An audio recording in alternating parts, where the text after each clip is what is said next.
Thank you for being here. We're going to open up today's press conference. Front row, middle. Dave Little, 24/7 Sports. Hi, Ryan. When you reviewed the film of the offensive line and talked with Coach Brian, Coach Philbin, I'm sure, like, what did you like? What didn't you like? And were there some miscommunication issues there? Yeah, I mean, not going to get into like crazy details on it all, but I felt like they needed to play better in the run game. I think we were only 50% efficient overall on first and second down running the ball, so that's not good enough. They certainly did give us some things that maybe we weren't expecting, but even when they did, I didn't think we handled it as well as we could have. So getting back to work on that this week.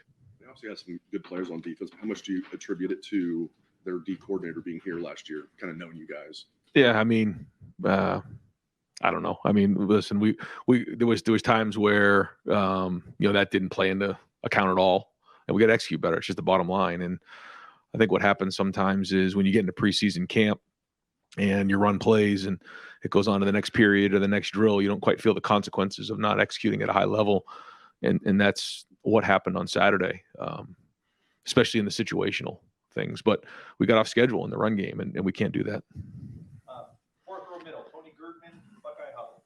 Ryan, you guys had 10 possessions on Saturday, never less than 11 last year. I think you averaged around 13 last year. Just your level of concern there? I mean, I don't know if it's a concern, but it is different. And I also felt like we were on the sideline a little bit more. It just seemed like the game moved slower for whatever reason, but it is what it is. We all have to deal with it. But like I said to the team, it means we have to be more and more efficient. And you might get more, less possessions in that first half. And so they got to count. And then when we get into halftime, we can't panic. We have to know that, okay, maybe we had one less possession, especially if we defer.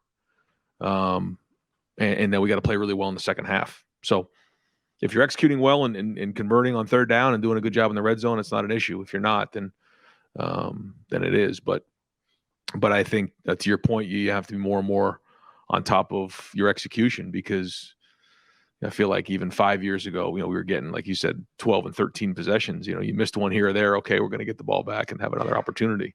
Not the case right now. 15 against Indiana last year. How do you just keep from chasing possessions? Yeah.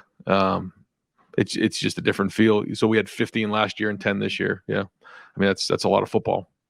But it is what it is. And so, we have to do a good job of executing early, because that's going to determine the outcome of the game probably more than in the past because of the new rule. So, it doesn't matter when you're executing. So that's what we're going to focus on.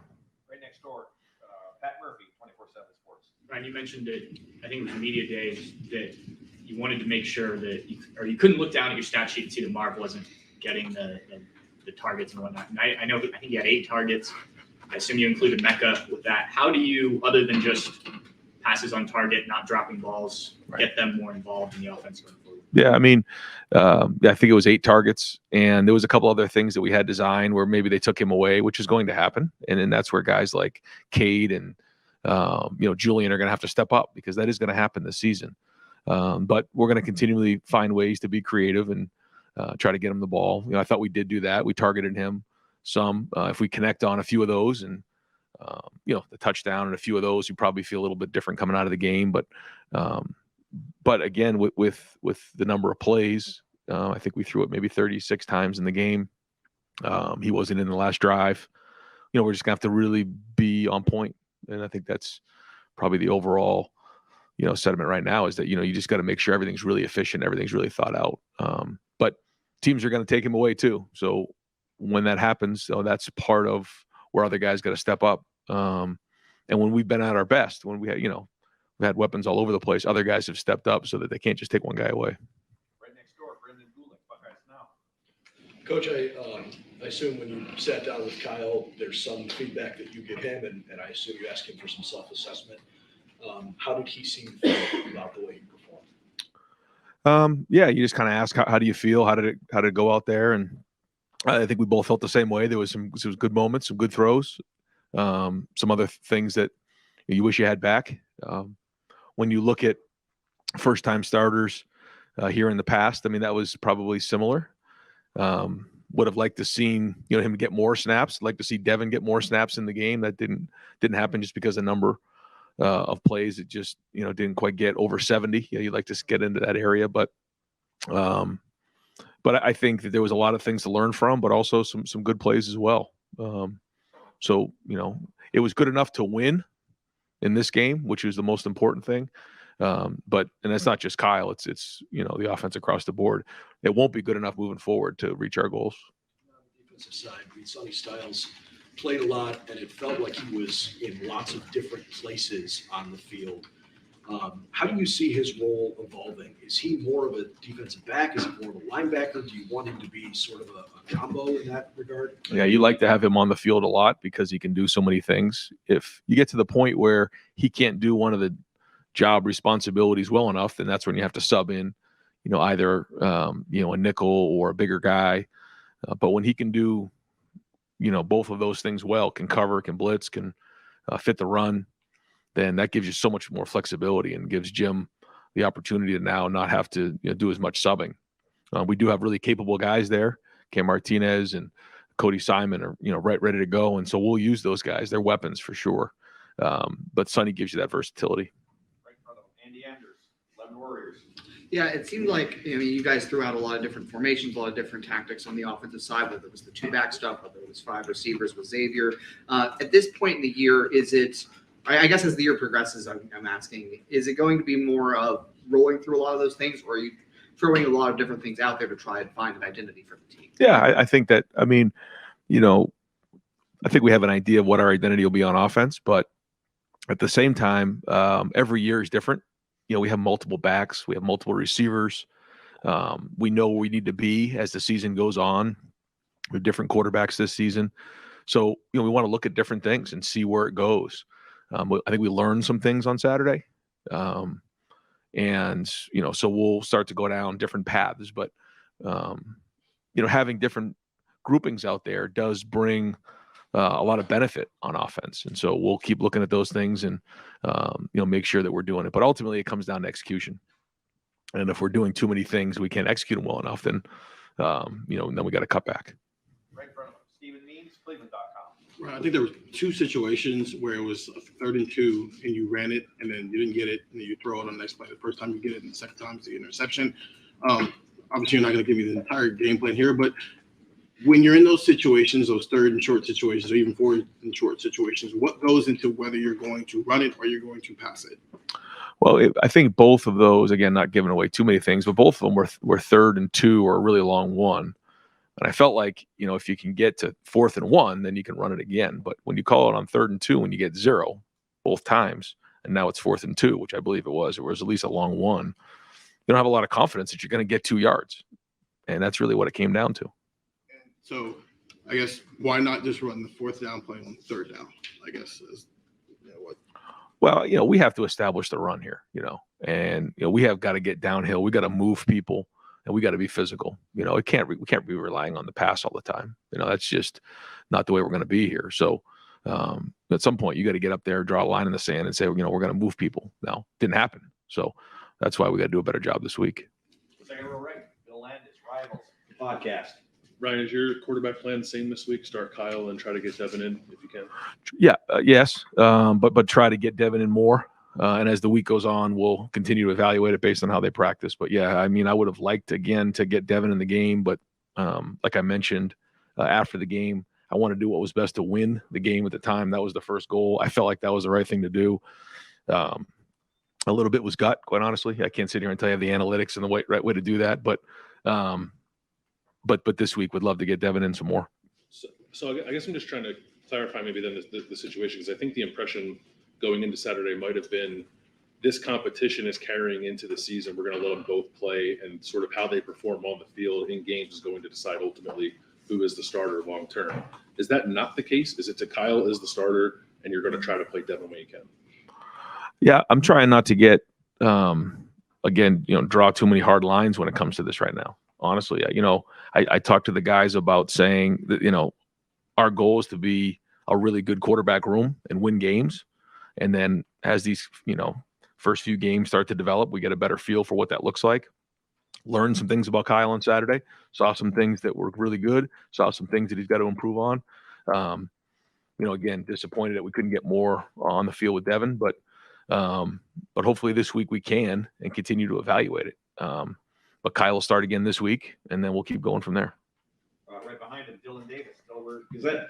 just to kind of piggyback on what Bill was asking, I guess, how do you weigh wanting to get Devin in the game, but if Kyle is the guy you're going to put on the field first, every snap he takes is important in his development. So Sure. I guess how do you weigh getting Devin time? But Yeah, making sure that's what we're working through now. Yeah, it's if it was an easy answer, I'd give it to you, and I think that's what's unique about this season. And so, I wanted to see if we could get into a rhythm, in the throwing game a little bit with Kyle and some of the receivers. We do that in practice.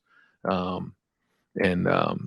thought at times we did, other times we didn't. But, we got to find that right formula because it's a long season. Right behind him, Andy Backstrom, Letterman Row.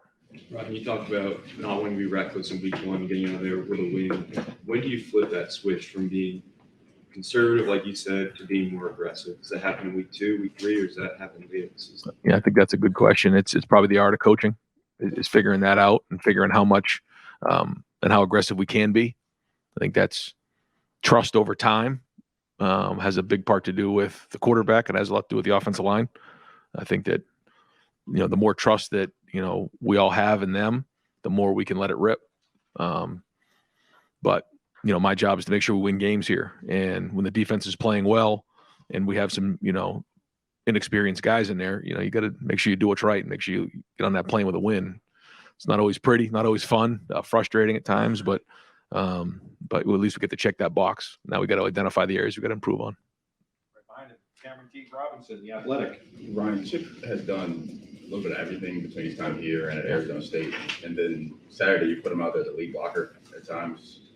What did you see this offseason that stood out that you thought Chip could be a guy who, I know you want to use these running backs in different ways, but could be a lead blocker as well? Well, you look at his versatility. He can do everything. He can catch the ball out of the backfield. Had a really nice catch on that third down. And I thought Kyle did a nice job of extending that play. He's big and strong. He can block. You saw him as an insert fullback. I say fullback, he's not a fullback. He's just a big running back. And there's a lot of things that you can do with that in protection. And then you saw him, just running the ball from the backfield. When you can do a lot of those things, then you can really create stress on a defense. And you saw us do that with Xavier last year. You saw us do that in the third down. At the end of the first, second half, we'll continue to build on those packages. And the more versatility you have, just like Sonny Styles, those guys, those hybrid kind of guys, they give you a lot of things. And so excited to see where that goes. I think the one thing we just always have to be careful of is, when those guys can do a lot, you can do a lot too. We have to make sure we're doing what we do really well and playing fast. You used G. Scott a lot in the two tight end sets. How much has he grown as a blocker from really just throughout his career, especially from last year now? Yeah, when you move to tight end, it's a process. That's probably the most developmental position there is in football, in my opinion. You have to be able to run routes like a receiver, block like an offensive lineman, and protect like a running back. And he invested when he made that move. He knew it was going to be a 2-year investment, and that wasn't easy for him. But he's put the work in. He's out there every day. He works really hard in practice, and he deserves to be on the field. I think he played maybe 25 snaps or something like that, and so that was the first time he's played that many snaps. And that's a new feeling for him that he's evaluating and figuring out the things that he needs to improve on. But it was a start for him. Far right, Adam King, WBNS 10 TV. Coach, you kind of going off what Andy said, the aggressiveness, not just in the play calling. Obviously, with the young quarterback, you don't just want him throwing into one-on-one coverage and hoping that it lands with Marv. But when do you hope for a quarterback to start taking those shots and trusting his receivers? Well, I mean, we threw some that we missed, and I think if you connect on those, you're probably more likely to call more and you get in a rhythm. When you don't, you kind of look up and it's an incomplete pass and the clock's not running, and you need that thing to run to make sure you're leaving with a win. So I think it's a little bit of this, a little bit of that, and I think if we can be on schedule running the football and getting 4 yards and being in 2nd and 6 as opposed to 2nd and 10, or 2nd and 9, that makes a big difference as well. So I think it all goes together with the execution.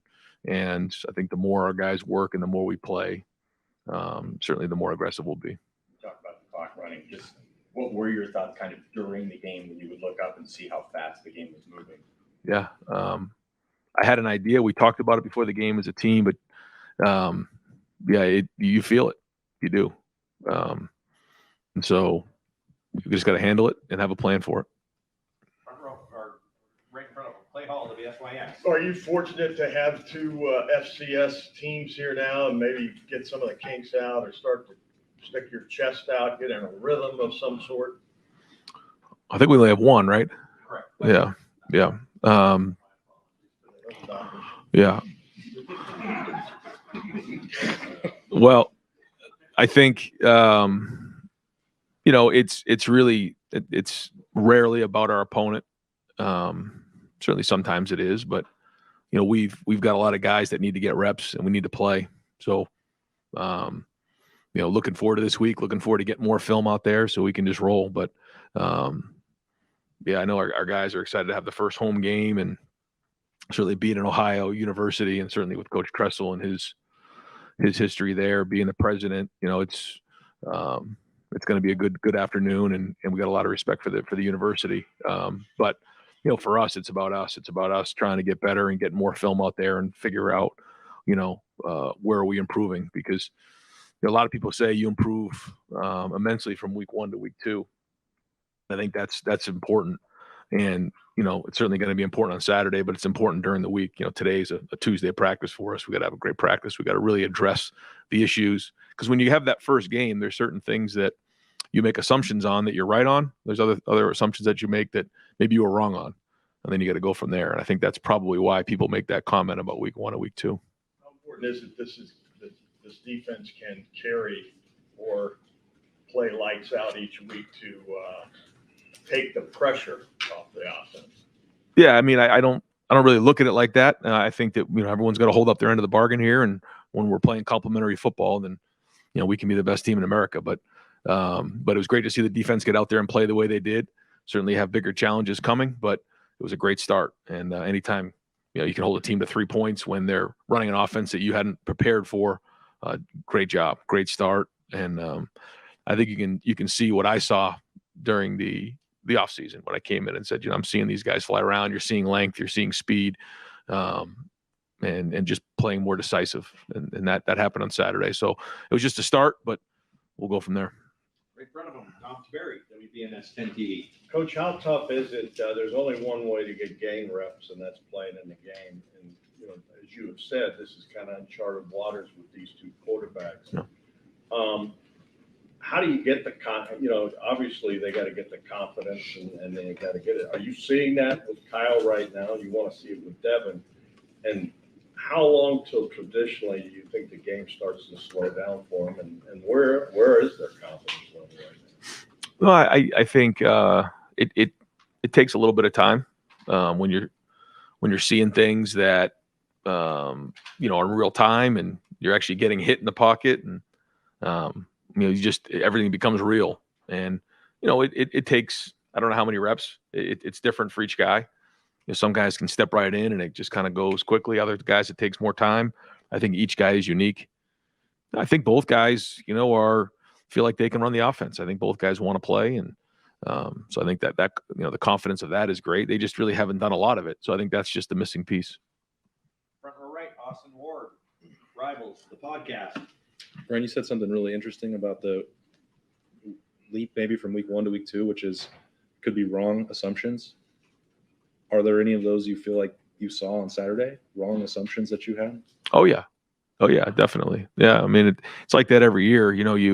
You go into the first game and there's certain things that you think that are going to happen that don't happen, or you think that aren't going to happen that do happen, and then you have to adjust from there. I mean that it's very very common for the first game, but yeah, there's definitely things out there that we learned on Saturday. What's the line between figuring out what they are from a small sample size, seeing, because you said mixed bag a bunch on Saturday, and I asked you about that after the game.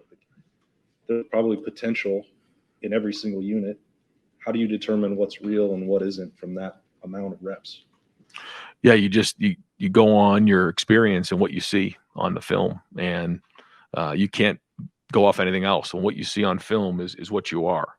You know, a famous coach said that all the time. I mean, your opinion of who you are is one thing, but what you see on film is actually what you are. And each coach has to identify that, each coordinator, the head coach. I mean, ultimately it all comes back on me. So we have to go with what we see on film and, make the corrections and then project it from there. Far left, Whitney Harding, WCMH. Ryan, when you schedule some of these games between, let's face it, the Big Ten or the bigger games, some of these smaller schools present something that is maybe something you want to face or work on. Might be too early in the week to ask, but is there something Youngstown State does that you guys would be good to prepare and get ready for specifically? I mean, I think we're going to focus on playing really, really hard and executing really well and being clean. They have very good coaches and they do a really nice job. I mean, they put on the film from last year against Kentucky. They played them really well. It was 31-0, and I forget what the score was at halftime and what the second half looked like. But they ran around and played hard and got to Levis a few times, and so I mean they're going to come in here and play really, really hard. And these are Ohio guys, a lot of them that have a lot of pride. So we're going to focus on matching that intensity, bringing it, playing really hard, and executing at a high level. And certainly some schematic things that we're going to focus on, but that'll be the biggest focus this week. This may be a little bit out of left field, and when you're on the field, you may not notice this, but it'll be the first game without Bob Kennedy in the PA role. I don't know if you ever met Bob or all that, but your thoughts maybe on that legacy and what it's going to be like to have a different voice. Yeah, a lot of respect for, like you said, the legacy that he left behind, and for so many now, I guess year 7 for me, and for so many others, decades of hearing that voice on game day. It is going to be very different. It kind of comes with all the other traditions at Ohio State. So he will be sorely missed, and certainly did leave a lot behind and gave a lot to Ohio State. Second row left, Steve Hellwager, 24/7 Sports. Yeah, Coach, I want to ask you about a couple guys maybe we didn't get to see. Jihad Carter, there was a lot of talk maybe he would start there at safety, and I don't think he played. Is everything okay with him? Or Yeah. Do you expect him in the next game or two to see some action? Or I do. Yeah, he needs to have a good week of practice, but we hope to see him play this week. Xavier Johnson was a pretty big part of the offense last year. Is this an indication more that Fleming and Tate are, where they are in the position with that group, and that, or Xavier's still trying to get all the way back? Well, I think it's a good point because, when you look at a couple of the groupings that we had with the 3 tight ends that we had in 22, where we had Chip in there, and then you get into some of the other groupings in 11 and 12, there's only so much you can do. And, X is going to play this year. He's going to be a big part of our offense. He didn't get as much as you would have liked. I think that's probably if you say one of my biggest concerns about, the number of possessions coming down, the number of plays across the country coming down is, we have a lot of guys who deserve to play. And so, the number of touches, the number of plays for some of these guys, that does concern me. But Xavier deserves to play, and he will, and he'll get his opportunities. Ryan, what did Josh Proctor do to earn the opportunity to start, and how do you feel like he performed out there? He's been consistent, and that's something that's always been a focus for Josh, is his consistency. When no one ever really questioned his effort, and so he needs to be a major contributor for us. He needs to be consistent, and that's somebody who's been in the program as long as he has. That's what he needs to bring. And so he's played a lot of football games. You think back on even when he was young. So we need that, and then Malik and Jihad will also be back there in that position. Jihad can kind of move to the bandit where Lathan is, but we need him to be consistent, and we need him to be a veteran guy. And he showed up. Yeah, he graded out a champion and played well. See Josh continuing to be the starter there? Yeah. I mean, unless something comes up here, but I mean, I think you'll see those other guys play. But Josh right now, has earned the right on the field to be the starter.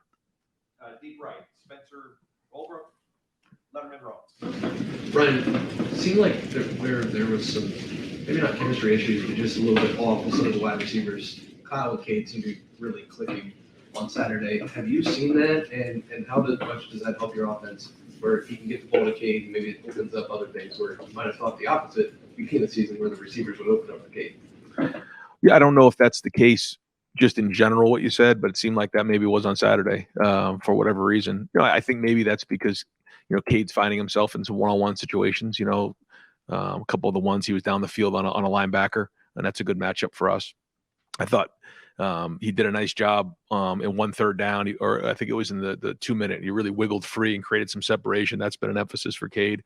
But I don't think that's something that we've seen consistently over preseason camp where there's more chemistry there than anybody else. I just think that presented itself in the game. Seems to be running really crisp routes. Have you seen that develop? It seemed like last year he was really focusing on that, and this year, like Saturday especially, he looked very crisp. Yeah, it's been a huge emphasis for Cade. He wants to be versatile, and we know that he's going to be in one-on-one situations a lot on 3rd down. It's been a major emphasis about, like you said, getting down the field with more urgency, big strides, crisp with his routes. And he's a big target. That's friendly for a quarterback. So if he can create enough separation and play big, then that's going to help us on 3rd down, especially. But that has been an emphasis for him in the offseason. Second row middle, Nathan Baird, Cleveland.com. Did anyone on the offensive line grade a champion on Saturday? Yeah. I believe it was Josh Fryer. Just one out of the 5 graded champion. You knew that there was going to be an adjustment period for Josh Simmons coming to this level. You kind of evaluate what you saw from him specifically and what needs to be better going forward. Yeah, again, the word is consistency. He did some good things. You can see it. You can see the athleticism, but just not consistent enough for what we need. It seemed like there were times when I know you want to run a lot of 12 anyway, but the way you guys were using that at times maybe to help fortify that a little bit. How much of that can you do while also being true to what you want to be as an offense? Is there a point where you have to stop doing that? I don't know if we'll ever stop. We've always had 12 as part of our package, but you saw a little bit of 13 and 22 in there. Really trying to establish running downhill. Didn't quite get exactly what we wanted there, but so there were some good things in there. We hit the 3rd down, 2 touchdown runs, I believe it was, and we know, in the red zone and short yardage, we're going to need those runs. So. And then we also, spread it open in a bigger set. Tried to get Marvin in a one-on-one. We didn't connect on it, but we did get the one-on-one that we wanted. Just didn't execute it well enough in the red zone. But yeah, I think you have to evaluate all those things. What is the best personnel groups moving forward? And just because it's something we've done in the past doesn't necessarily mean it has to be the same moving forward. But we're not going to bang our head against the wall either. Right in front of him. Bill Rabinowitz, Columbus Dispatch. Yeah, you mentioned assumptions. Austin asked you about it. Are you willing to specify what maybe those assumptions were that you? Yeah, I'd rather not. Yeah, I'd rather not get into it. Okay. Yeah. So let me ask you more about the offensive line. With those 3 new starters, you probably knew it's going to take some time. You need to practice. Were you overall disappointed in what you saw, or when you watched it, did you think, okay, these are fairly easily correctable things, or think, okay, we got a real issue here? Yeah, I don't see anything on the film that isn't correctable. Like guys just getting flat out beat or not good enough. So that is the most encouraging thing. I think they are things that can get corrected. Would have loved to see better execution, but the things that we've seen there are all correctable. First start, what would you want to say about it? Nope, not bad. Yeah. I mean, I was encouraged overall. He did not grade out a champion, but for the first road game at center with everything going on, I thought he called a decent game. There was a couple things that were a little funky in there, but overall was okay. And now you get that first game under your belt. Hopefully, now moving forward, you can really focus on, now what really matters as opposed to, the question marks of your first game. What is that all going to feel and look like? And we'll wrap things up with Tim May on 3, Letterman Row, Tim May podcast. Thanks, Jerry. Ryan, as you sit here right today and you're thinking about that, we're dissecting this game like you wouldn't believe, but it appeared that Kyle didn't have I'd call a full leash, maybe from a read standpoint, because you could look at a Marvin Harrison Jr. breaking wide open down the seam, and Kyle still threw the ball to the left, where the safety had jumped. Then there was that time when you guys were at the goal line and Marvin's one-on-one with a corner and everybody else is way over here. Y'all still ran the ball or whatever it was on that play. I think you came back with the fade the next play, but it got broken up. But I guess how short of a leash was Kyle on in terms of reading and throwing the ball where the guy's wide open and or changing a play? That's a lot now. No, I know what you're asking. I mean, we have plays that are full field progressions. We have other plays that are kind of 1 to 2, and we have all of those in the arsenal. And there are certain plays where I think we did a decent job of reading it and getting it to where it goes. Other parts where we got to continue to see it a little bit better. But overall, I thought it was pretty well done. To sit here and say that we have everything that we had for CJ last year in how we're doing things right now. No, that's not it. But we didn't have that for him as he was a starter, 2 years ago either. So the more we can execute, the better we can, see the things and make sure our eyes are right and deliver the ball and execute the plays, then the more we can build on it. But we want to make sure that we're doing the right things for our guys, and that's up front and in the passing game to execute them. That's our job as coaches, is to put in the right environment to be successful. So hope that answers your question. Yeah. And the other thing, critics are all over the place, of course, about, why didn't he name a starter and just go with this guy? What's the quandary about between him and Devin? You've explained this to us several times. Devin deserves this look, right? Mm-hmm. I mean, the way he's played. Are you writing this textbook as you go about how you come up with a starter in this kind of situation? I mean, does it feel like that? Yeah, like I said, when you watch Devin, I mean, he deserves to play, and he's played that way throughout preseason camp. The first game came and Kyle started, and he'll continue to play. He's going to start in the next game, and maybe there's more clarity moving forward. But until we get into these games, it's really hard to do that. I'd love to say, yeah, Kyle's a starter and Devin's not going to play, but that's not the case, and that's not fair to him either. It's not fair to the team, So, yeah, I mean, I don't have, like I said, I do not have a crystal ball. I don't know what it's going to look like. I wish I did. I know everybody wants to know what it's going to look like, but we'll just keep grinding on this thing and keep trying to find wins, because we know it's a long season, and ultimately we have to find out what is best for our team. We felt like, we had to go get a win on Saturday. I wish it was cleaner across the board. It wasn't, but we got the win, and now we identify the things we got to get better at and see what it looks like this week. Yep. Thank you very okay. much. Thank you guys. Yep.